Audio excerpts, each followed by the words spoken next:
दादा काय सांगाल, सकाळी तुम्ही गुन्हा दाखल केला होता, तुम्ही सांगितलं होतं आरोपी जोपर्यंत ताब्यात घेत नाही तोपर्यंत तुम्ही इथून जाणार नाही किंवा तो मृतदेह तुम्ही नेणार नाही, काय सांगाल? हो बरोबर आहे. सकाळी पण तुम्ही येऊन सांगितलं आम्ही त्याच्यामध्ये सरळ सरळ इथं पोलीस स्टेशन मॅनेज करत आहे का असं आम्हाला असं वाटायला लागले. आज त्याची स्वतःची आई, ते लहान मुलगा आहे त्याचा, आज या पोलीस स्टेशन समोर आलाय. काय करायचं लहान मुलांना सांगा आम्हाला. हे सामान्य माणसाला न्याय मिळणार आहे का नाही? गृहखातं महाराष्ट्राचं काय करते नक्की?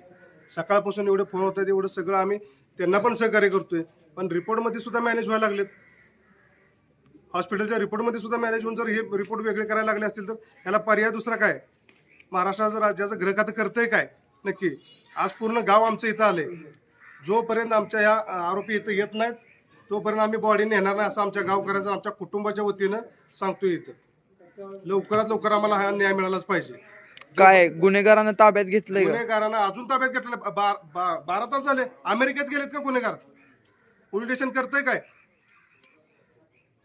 काय पार्श्वभूमी असणार आहे? किती वेळ तुम्ही आता वाट बघणार? सकाळपासून तुम्ही वाट बघता. जोपर्यंत आमचा आरोपी इथं येत नाही तोपर्यंत आम्ही बॉडी नेणार नाही सगळे गावाला. इथं बॉडीला हात सुद्धा लावणार नाही.